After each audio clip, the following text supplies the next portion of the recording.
मेरे पति ऑफिस जाने से पहले मेरे करीब होकर कान में बोले कि छत पर कदम मत रखना और मेरी माँ से भी दूर रहना। मेरी शादी को 2 हफ्ते हो गए थे और हर दिन मेरे पति ऑफिस जाने से पहले ये बात मुझे याद दिला कर जाते थे। मेरे दिल में तरह तरह के सवाल उठते थे, मगर ये सोचकर चुप हो जाती कि अभी नई नई शादी हुई है, ये ना हो कि मेरे पति को मेरा सवाल जवाब करना अच्छा न लगे। मेरे पति ऑफिस चले जाते और मेरी नंद प्रीति स्कूल चली जाती तो मैं भी अपने कमरे में चली जाती थी। लेकिन मेरी सास बार बार बहाने बनाकर मेरे पास आना चाहती थी, मगर मैं अपने पति के डर की वजह से उनसे दूर दूर ही रहती थी। 2 बजे के करीब मेरी नंद प्रीति स्कूल से वापस आ जाती थी और यूनिफॉर्म चेंज किए बिना ही छत पर चली जाती थी। प्रीति छत पर पूरा पूरा घंटा बिताकर आती थी।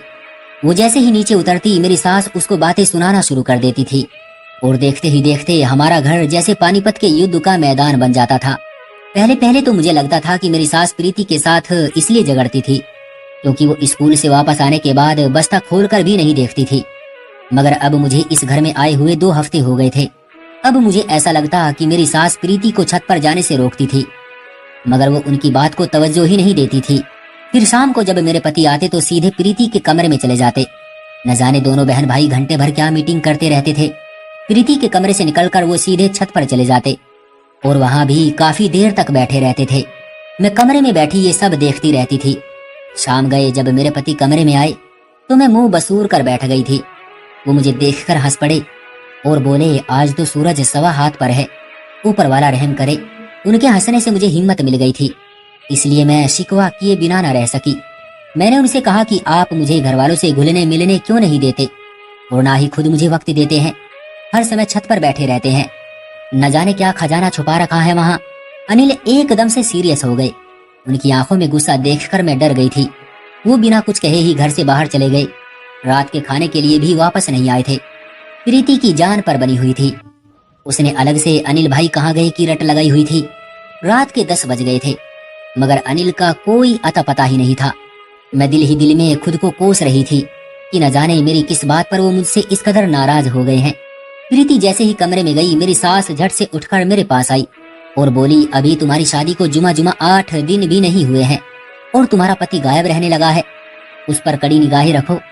सास की बात सुनकर मेरे दिल में ढेरों सवाल आने लगे। तभी अनिल दरवाजा खोलकर घर में दाखिल हो गए। उन्होंने मुझे अपनी माँ के करीब खड़े देख लिया था। अनिल कुछ भी बोले बिना ही मुझे कलाई से पकड़कर कमरे में ले गए। अनिल गुस्से से बोले, माँ तुम्हें क्या कह रही थी? मेरा तो दिल पहले ही कांप रहा था। उनकी गुस्से भरी आवाज सुनी तो मेरी आंखें भीग गई और मैं रोने लगी। मैं बोली, माँ जी कह रही थी कि अनिल का ख्याल रखा करो। मैंने जानबूझकर बात पलटकर बताई थी क्योंकि उनकी तो अपनी माँ से पहले से ही नहीं बनती थी। न जाने इसकी वजह क्या थी। अनिल को मेरा जवाब सुनकर कुछ तसल्ली हुई। फिर अनिल बहुत ही आहिस्ता से बोले, देखो बात यह है कि मैंने छत पर अलग अलग तरह की नस्ल के तोते पाले हुए हैं। इस मौसम में तोतियां अंडों पर बैठकर बच्चे निकालती हैं, इस तरह उनकी नस्ल बढ़ जाती है। लेकिन अगर तोते किसी अजनबी आदमी को अपने पिंजरे के पास देख ले तो उनको खतरा महसूस होता है। फिर वो अंडों से बच्चे नहीं निकालते, वो अपने अंडे खुद ही तोड़ देते हैं। तुम अभी उनके लिए अजनबी हो, इसलिए मना करता हूँ। अनिल की बात सुनकर मेरा दिल हल्का हो गया था। मैं बोली, परिंदे तो मुझे भी बहुत पसंद है, मैं आपके तोतों का ख्याल रखूंगी। प्रीति भी तो ख्याल रखती है। अनिल हंसकर बोले, मेरे तोते प्रीति को जानते हैं। मैंने उसकी ड्यूटी लगा रखी है कि वो मुझे तोतों की रिपोर्ट दिया करे, किस जोड़े ने अंडे दे दिए हैं और किसने अभी बच्चे निकाले हैं। मैं सारी बात समझ गई थी। फिर मैं बोली, आप मुझे माँ जी के पास बैठने से मना क्यों करते हैं? वो बोले, क्योंकि माँ तुम्हें नुकसान पहुंचा सकती है। उनका मानसिक संतुलन कुछ बिगड़ा हुआ है। क्या तुम नहीं देखती कि वो हर वक्त लड़ती झगड़ती रहती है? मैंने हाँ में सर हिला दिया। अनिल के जवाब से मेरे दिल को कुछ सुकून मिला। मैं अपने आप को बहुत ही हल्की फुल्की सी महसूस कर रही थी। अगले दिन फिर अनिल मेरे कान में बोले कि छत पर मत जाना और माँ से दूर रहना। लेकिन मैंने दिल ही दिल में सोच लिया था कि मैं अनिल से छुपकर माँ जी का ख्याल रखूंगी। बीमारी में क्या माँ बाप औलाद को छोड़ देते हैं? अनिल और प्रीति तो अपनी माँ से गैरों जैसा सलूक करते थे, मगर मैं तो ऐसा नहीं कर सकती थी ना। इसलिए मैं दोनों के जाने के बाद अपनी सास के पास आकर बैठ गई। मैंने कहा, माँ जी मैं आपके सर में तेल लगाकर मालिश कर दूं? उन्होंने जल्दी जल्दी हाँ में सर हिलाया कि कहीं मैं बाद में मुकर न जाऊं। मैं उनके सर में तेल लगाते हुए इधर उधर की बातें कर रही थी, जबकि मेरी सास बार बार मुझसे जिद कर रही थी कि तुम छत पर जाकर वहां की सफाई कर दो। मैं बोली, माँ जी, अनिल ने मुझे छत पर जाने से मना किया है। वो बोली, हम दोनों घर में अकेले हैं, ना तुम अनिल को बताओगी और ना ही मैं बताऊंगी, फिर डर किस बात का। मैंने सोचा कि अगर मैंने अपनी सास को मना कर दिया तो वो नाराज ना हो जाए। वो कहेगी कि पहली बार किसी काम को कहा है और वो भी बहू ने मुंह पर ही मना कर दिया। वैसे भी मुझे तोते देखने का बहुत शौक था, लेकिन मेरी बदकिस्मती ये थी कि मैं जैसे ही झाड़ू लेकर सीढ़ियां चढ़ने लगी, प्रीति अचानक ही गेट खोलकर घर में दाखिल हो चुकी थी और वो भागते हुए मेरे पीछे आई और उसने मुझे कलाई से पकड़कर नीचे की तरफ खींच लिया और बोली, आपको भाई ने छत पर जाने से मना किया था ना, मगर आपने उनकी बात नहीं मानी। मैं अभी भाई को फोन करके बताती हूँ। मैं डर के मारे कांपने लगी। फिर मैंने प्रीति के आगे हाथ जोड़ दिए कि तुम अनिल को कुछ मत बताना, मगर उसने मेरी एक न सुनी और फोन मिलाकर अनिल से बोली, मैंने भाभी को छत पर जाते हुए रंगे हाथों पकड़ लिया है। ये तो अच्छा हुआ कि आज हाफ डे था और आज स्कूल से आधी छुट्टी हो गई, वरना सोचे क्या हो जाता। मैं अपनी अक्ल पर मातम करने लगी थी कि मैंने ये बात नजरअंदाज क्यों कर दी कि आज तो आधी छुट्टी थी। प्रीति ने मुझे फोन पकड़ा दिया और बोली, भाई आपसे बात करना चाहते हैं। मैंने फोन कान से लगाकर हेलो किया तो अनिल की गुस्से से भरी आवाज सुनाई दी। वो बोले, आज मैं इसको तुम्हारी पहली और आखिरी गलती समझकर माफ कर रहा हूँ, लेकिन अगर एक बार भी तुमने ये हरकत दोबारा करने की कोशिश की तो मैं कुछ भी सोचे समझे बिना ही तुम्हें घर से निकाल दूंगा। मुझे अनिल से इस तरह की उम्मीद नहीं थी। मैं अपने कमरे में जाकर रोने लगी थी। शाम हुई तो अनिल ऑफिस से लौट आए थे। वो रोज की तरह प्रीति के कमरे में चले गए और फिर छत पर चले गए। मैं कमरे में बैठी डर की वजह से कांप रही थी कि अब न जाने वो मेरे साथ क्या करेगा। लेकिन जब वो कमरे में आए तो बहुत ही प्यार से बोले, क्या बात है, आज अंधेरा करके क्यों बैठी हो? अनिल की बात सुनकर मेरे दिल को कुछ सुकून मिला। मैं जल्दी से उठी और अनिल से बोली, मैं छत पर जाना नहीं चाहती थी, माँ जी ने मुझे जबरदस्ती भेजा था। अनिल ने कुछ सोचते हुए सर हिला दिया। वो बोले, इसलिए तो मैं तुम्हें माँ के पास बैठने से मना करता हूँ, क्योंकि वो हम दोनों को बसने ही नहीं देना चाहती। मैं हैरत में डूब गई थी। आखिर वो कैसी माँ थी जो बेटे का घर उजाड़ना चाहती थी। रात को मैं सोई हुई थी कि अचानक ही मेरी आंख खुल गई, लेकिन मुझे दोबारा नींद ही नहीं आ रही थी। मैं करवट पर करवट बदल रही थी। प्यास की वजह से गले में कांटे चुभने लगे थे, इसलिए मैं उठकर बाहर सहन में निकल आई थी। मगर मुझे हैरत तब हुई जब मैंने प्रीति और अपनी सास को सर जोड़कर बैठे देखा था। न जाने वो दोनों आपस में क्या खुसर खुसर कर रही थी। मैं दबे कदमों अपने कमरे में वापस लौट आई। ये बात तो जाहिर थी कि मेरी सास और प्रीति अंदर से एक दूसरे से मिली हुई थी। वो अनिल की आंखों में धूल झोंकने के लिए आपस में लड़ रही थी, फिर रात को न जाने क्या क्या प्लान बनाती थी। अब मुझे समझ आ गया था कि आज का वाकया भी एक सोची समझी चाल थी। माँ जी ने मुझे उसी वक्त छत पर भेजा जब प्रीति की वापसी का वक्त हो गया था। लेकिन फिर दिल में एक ख्याल उठता कि अनिल ऐसा क्यों करते हैं? तोते तो अक्सर घरों में पाए जाते हैं, मगर इस कदर एहतियात उससे पहले देखने को नहीं मिली थी। मैंने सोच लिया था कि मैं इन तीनों को बेनकाब करके ही रहूंगी। अगले दिन ऑफिस जाने से पहले अनिल ने मुझे फिर से वही बात कही जो वो हमेशा ही मुझे कहते थे। अनिल और प्रीति के जाने के बाद मैं अभी अपने कमरे में चली गई थी। मेरी सास मुझे बार बार आवाज देती जा रही थी। वो कभी कहती कि आकर मेरी टांगे दबा दो, तो कभी कहती कि सर में तेल डाल दो। दिल चाहता था कि उनकी बात मान लूं, मगर दिल दिमाग बार बार मना ही कर रहे थे। इसलिए मैं दिल दिमाग की जंग में फंसी रही, मगर कमरे से बाहर न निकली। दोपहर 2 बजे के करीब प्रीति घर आई थी। वो सीधा मेरे कमरे में ही आई थी। वो बोली, भाभी, मैंने महसूस किया है कि कल के झगड़े के बाद आप मुझसे नाराज सी हो। मैं मुंह बसोड़ कर बोली, क्या नाराज नहीं होना चाहिए? प्रीति मेरे पास आकर बेड पर बैठ गई और बोली, अगर मैं आपकी जगह होती तो मैं भी नाराज हो ही जाती, मगर आप खुद को मेरी जगह रखकर देखोगी तो आपकी नाराजगी खत्म हो जाएगी। मैं बिन बाप की बच्ची हूँ, माँ का भी मानसिक संतुलन बिगड़ा हुआ है। अब अनिल भाई ही हैं जो मेरे लिए माँ और बाप दोनों बन गए हैं। अब उन्होंने मुझे एक काम सौंपा है और वो है उनके तोतों की देखभाल करना। क्या मैं उनके लिए इतना भी नहीं कर सकती? फिर मुझे ये भी डर था कि अगर अनिल भाई नाराज हो गए तो मैं कहीं की भी नहीं रहूंगी। अब आप अपना गुस्सा थूक दें और मेरे साथ दोस्ती कर लें। देखो, मैं आपके लिए स्कूल से क्या लाई हूँ, शकरगंदी की खट्टी मीठी चाट। इतना कहकर प्रीति किचन में चली गई। जब वो वापस आई तो उसने अपने हाथों में 2 प्लेटें पकड़ी हुई थी जिनमें चाट थी। मेरे मुंह में एकदम से पानी भर आया। फिर मुझे प्रीति की बातें भी कुछ सही ही लगी थी, इसलिए मैंने मुस्कुराकर उसे वो प्लेट पकड़ ली और चाट खाते हुए बातें करने लगी। वो मुझे अपने स्कूल की बातें बता रही थी। चाट खाकर वो बोली, भाभी अब मैं जरा तोते देखाऊं, फिर अपने कमरे में जाकर सो जाऊंगी। उसकी बात सुनकर मुझे भी नींद आने लगी थी। मैं भी लेट गई थी। फिर कुछ पता ही ना चला कि मुझे कब नींद आ गई। शाम गई, मेरी आंखें खुली तो आंखों के आगे अंधेरा ही अंधेरा था। जी चाहता था कि मैं फिर से सो जाऊं, मगर हिम्मत करके उठ बैठी।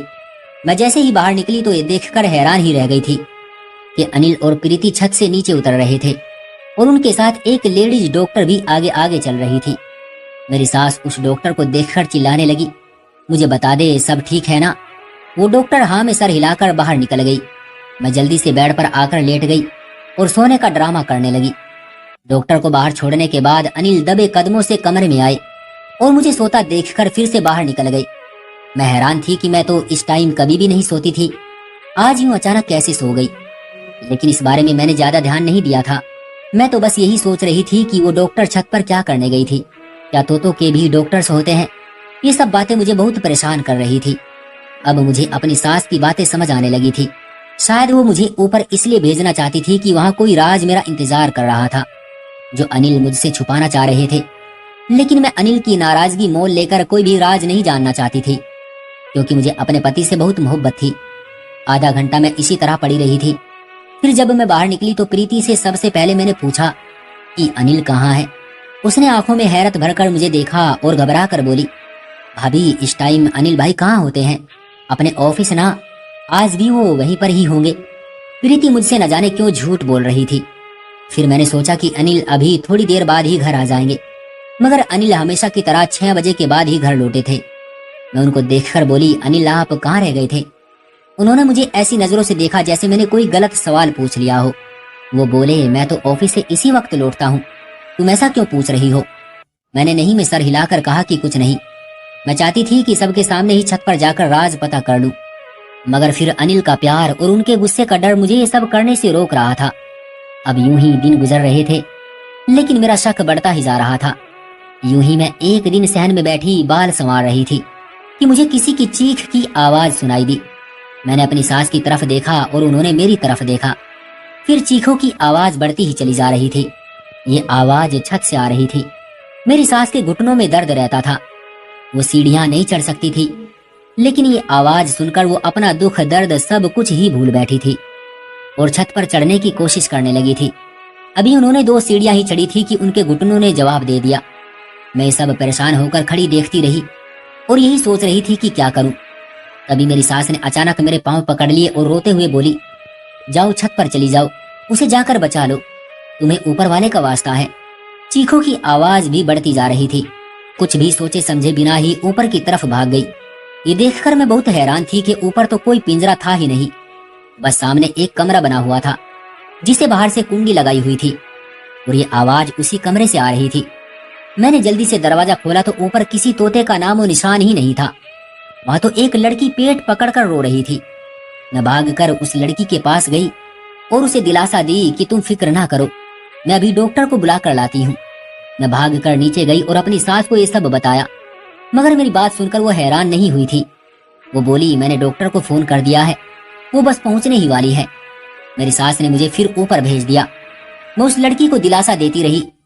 थोड़ी देर बाद डॉक्टर भी आ गई और उसने मुझे कमरे से बाहर भेज दिया। कम से कम आधे घंटे बाद मुझे बच्चे की रोने की आवाज सुनाई दी। डॉक्टर बोला, बेटा हुआ है। फिर मैं उस बच्चे को लेकर नीचे आ गई। इतनी देर में प्रीति भी स्कूल से लौट आई। वो बच्चे को देखकर हैरान रह गई। मैंने कहा, देखो तुम्हारे भाई की तोती ने अंडे से बच्चा निकाल दिया है। प्रीति का चेहरा लाल पड़ गया। वो जल्दी से कमरे की तरफ भागी और अनिल को फोन करके उन्हें घर आने को कहने लगी। वो जब घर लौटे तो बड़े बौखलाए हुए थे। मैं उन्हें बच्चा दिखाकर बोली, इस पर गया है ये। वो मुझे नजरअंदाज करके ऊपर चले गए। फिर प्रीति और अनिल दोनों उस लड़की को लेकर नीचे ले आए। मैं खुद को उस घर में अजनबी सा महसूस कर रही थी। मुझे कोई राज में शामिल ही नहीं करता था। मुझे लगा कि शायद ये लड़की अनिल की पत्नी है, इसलिए तो अनिल उसे मुझसे छुपा छुपा कर रखते थे। मैंने फैसला कर लिया था कि मैं ये घर छोड़कर चली जाऊंगी। मैं कमरे में आकर अपना सामान पैक कर रही थी जब अनिल कमरे में आए और मुझे देखते रहे। फिर बोले, ये क्या कर रही हो तुम? मैंने कहा, मैं आपका घर छोड़कर जा रही हूँ। अनिल बोले, मुझसे ऐसी कौन सी गलती हो गई है जो तुम मुझे छोड़कर जा रही हो? मैंने कहा, ऊपर वाले ने आपको चांद सा बेटा दिया है, आपको और क्या चाहिए? मेरी तो आपको पहले भी परवाह नहीं थी। ऑफिस से आकर आप प्रीति के पास बैठ जाते थे, फिर आप छत पर चले जाते थे। मैं तो आपकी जिंदगी में कुछ हूं ही नहीं। अनिल ने मेरे सामने से कपड़ों वाला बैग उठा लिया और मेरा हाथ थामकर मुझे अपने सामने बैठा लिया। फिर बोले, मेरी बात को बहुत ही ध्यान से सुनना। तुम जानती हो कि ये लड़की जो छत पर रहती है, ये मेरी सगी बहन है। ये जब 16 साल की हुई तो न जाने किस दरिंदे की बातों में आ गई। उस लड़के ने छुपकर इससे शादी कर ली और ये प्रेग्नेंट हो गई। माँ ने ये बात मुझसे छुपा ली थी, लेकिन मुझे उसके बढ़ते पेट से अंदाजा हो गया था कि कुछ न कुछ तो गड़बड़ जरूर है। मैंने उससे पूछा, वो छोटी थी तो डर गई और सब कुछ मुझे बताने के लिए तैयार हो गई। सच सुनकर मैं तो कांप कर रह गया था। जब मैंने उससे और बातें पूछने की कोशिश की तो वो रोने लगी थी। उसने मुझे अपने पति का नाम नहीं बताया था। फिर मोहल्ले वाले को हम क्या बताते कि ये किसका बच्चा है? मेरी मासूम बहन बदनाम होकर रह जाती और हम भी किसी को मुंह दिखाने के लायक न रहते। इसलिए मैंने उसको कहा कि वो छत पर ही रहे। वो इस बात पर तैयार हो गई थी, लेकिन माँ को लगता था कि मैंने और प्रीति ने उसको उसके जुर्म की सजा देने के लिए उसे छत पर कैद किया हुआ है। माँ घुटनों की वजह से छत पर नहीं जा सकती थी, इसलिए हर समय मुझसे और प्रीति से झगड़ती रहती थी कि मेरी बेटी को नीचे ले आओ। जहाँ तक तुम्हारी बात है तो मैंने तुम्हें इसलिए नहीं बताया क्योंकि अभी तो तुम हमारे घर में नई नई आई थी। तुम मेरी बहन के बारे में कोई गलत राय भी सोच सकती थी। मुझे डर था कि तुम मुझे छोड़कर न चली जाओ। अब जब हर चीज तुम्हारे सामने आ ही गई है तो मैं तुमसे एक मदद मांगना चाहता हूँ। क्या तुम मेरी बात मानोगी? मैं अनिल की बातें सुनकर अपनी नंद के लिए परेशान हुई। मैंने झट से हाँ में सर हिला दिया तो अनिल बोले, तुम मेरी बहन के साथ दोस्ती का रिश्ता बना लो। तुम ही वो इंसान हो जिसे वो अपना राज बता सकती है, क्योंकि उसने ना प्रीति को कुछ बताया है और ना ही माँ को। मैंने अनिल से वादा किया था कि मैं उससे पूछकर ही रहूंगी। अब मैं हर समय अपनी नंद के साथ साथ रहती थी। मैं उसके बच्चे का बहुत ख्याल रखती थी। मैंने एक दिन उससे कहा कि ये बच्चा कितना बदनसीब है ना, इसे तो बाप का भी प्यार नहीं मिला। वो ये बात सुनकर फूट फूट कर रोने लगी। फिर बोली, भाभी, इस बच्चे का बाप रमेश है, मेरा बचपन का मंगेतर। न जाने हमें क्या सूझी कि हमने जोश जोश में घर वालों से छुपकर शादी कर ली थी। जब मैं प्रेग्नेंट हुई तो वो डर गया और पीछे हट गया, क्योंकि वो तो खुद अभी कॉलेज का स्टूडेंट था। वो घर वालों को ये सब नहीं बताना चाहता था। नंद के मुंह से उसके पति का नाम सुनकर मेरे सर से तो जैसे बोझ ही उतर गया। मामला तो बहुत ही सीधा था। हम बिना वजह ही घबरा रहे थे, क्योंकि जो इसके बच्चे का पिता था उसके साथ तो इसका बचपन से ही रिश्ता तय हो चुका था। मैंने अनिल से बात की तो उन्होंने भी सुकून का सांस लिया। फिर तो सारा मामला ही सुलझ गया। अगले दिन अनिल रमेश के घर गए और रमेश के मम्मी पापा से बात की। उन्हें भी सारी बात बता दी। शुक्र है कि रमेश के माँ बाप ने अपने बेटे की गलती को स्वीकार किया और शर्मिंदगी भरे लहजे में बोले कि आप चिंता ना करें, कुछ सालों बाद भी तो हमें तुम्हारी बहन को बहू बनाकर ले ही आना है, तो आज क्यों नहीं। इस तरह मेरी नंद एक बच्चे के साथ अपने घर से विदा होकर अपने ससुराल चली गई थी और हमारे घर में एक बार फिर से खुशियां लौट आई थी। तो दोस्तों, ये थी हमारी आज की कहानी। आपका क्या कहना है इस कहानी के बारे में? कमेंट करके हमें जरूर बताएं। वीडियो को लाइक करके चैनल को सब्सक्राइब कर लीजिए, साथ में घंटी को दबाकर ऑल पर कर लें ताकि आने वाली वीडियो का नोटिफिकेशन आपको तुरंत मिले। मैं मिलता हूँ आपसे अगली वीडियो में, तब तक के लिए धन्यवाद।